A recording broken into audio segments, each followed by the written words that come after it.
I guess you could say this is closely linked to the last video, but I had to make this because I've just read something which is shocking, but not surprising. So I was watching a video by China Uncensored. It's a channel here on YouTube that documents reports from China that are basically not going to be reported by state media, or they're going to be covered up by state media. It's hosted by a guy called Chris Chappell. Now, I know a lot of people will say this is biased, and it probably is biased. Nevertheless, they raise a lot of valid things that otherwise would be censored. Also, I mean, in terms of Chris Chappell's style, I have mixed views on that. He sort of uses a sarcastic approach and sometimes sort of tongue-in-cheek jokes whilst covering serious issues. I don't know about that. I think sometimes it risks undermining the message that they're trying to get across. But let's say for a second, anyway, this was about mobs attacking the students in Hong Kong. Mostly of middle-aged men sort of attacking the students. Now, I'll put a link to the video and I'll let you judge yourself. I'm not going to try and make you agree with me or anything like that. Just judge yourself. But what I would like to say is, I have seen sources from friends of mine in Hong Kong, okay, that testify to this, that have shown that this is the case. So basically what's been happening is there has been unrest and violence has broken out. And apparently this started when a rival group of pro-Beijing people moved in and attacked the students violently. A lot of these people were middle-aged men. There was even reports of them sexually harassing girls and saying that they deserved to be harassed if they were protesting. CCTV today made a report. They made no mention of this, of course.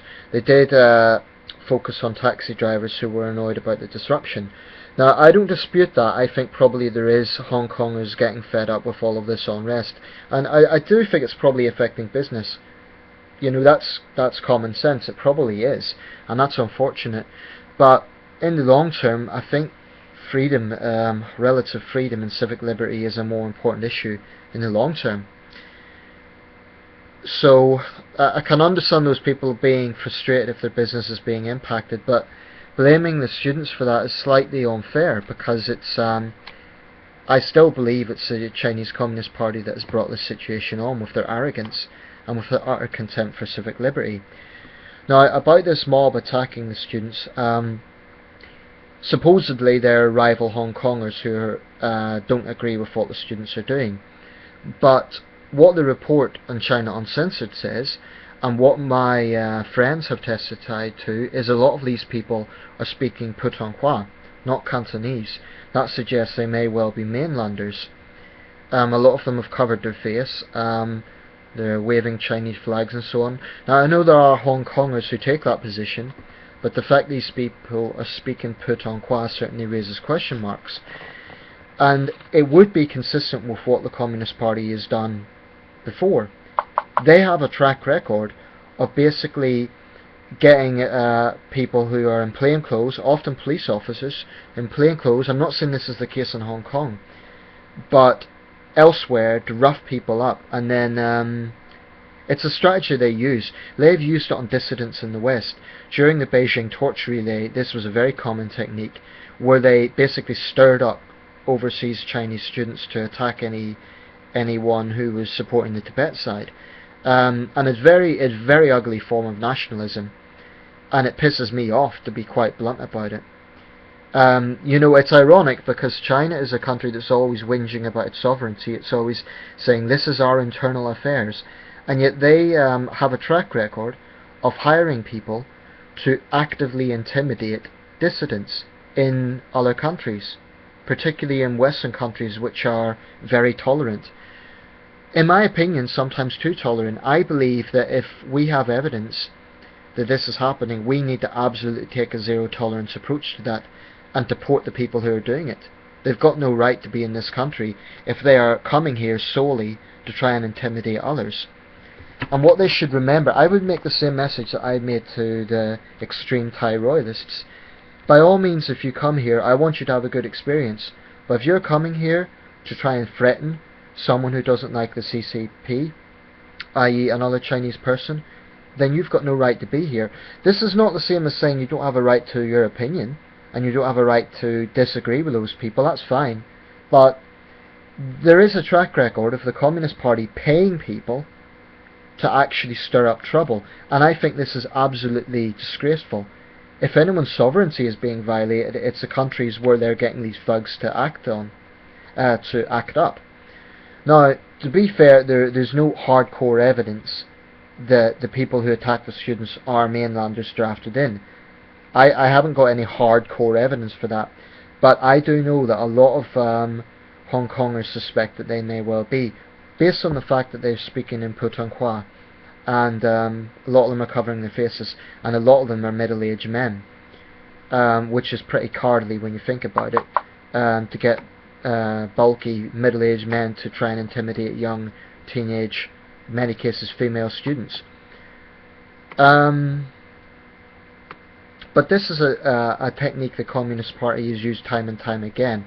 What they do is they complain about foreigners interfering in their internal affairs, and yet they get loyal party members or paid up people to go to other countries or go to Hong Kong and stir shit up. And it really bothers me. I mean, you know, what I've seen from a lot of Chinese is this is what's happening in Hong Kong is some sort of CIA plot. But if anything, it's vice versa. It's the CCP is... I mean, I've looked at this from day one, and yes, some of the student behaviour might be a bit reckless, and yes, it might be frustrating for other Hong Kongers, but I have not seen any student, any of these demonstrators use violence. Hand on heart, I've looked at lots of videos, and I have not seen a single student attack a police officer violently. I would be honest and say if they were. I would say that's wrong, they shouldn't do that. And I remember a previous video where I clearly said neither side should use violence. But according to these reports, the police didn't do anywhere near enough to protect them. That's a disgrace. The police, if they're truly neutral, should be protecting all Hong Kongers, including the protesters. Now, there was a writer from The Guardian, I believe his name is Martin Jacks Martin. He's a well-known CCP apologist. He lived in Hong Kong for a while, but he's a former member of Britain's Communist Party, basically. And he edited, I think it was called the Marxist Review, from the late 70s to the early 90s. And he made a long speech, a long article in The Guardian, where he was basically attacking Hong Kongers for being small-minded and defending the CCP.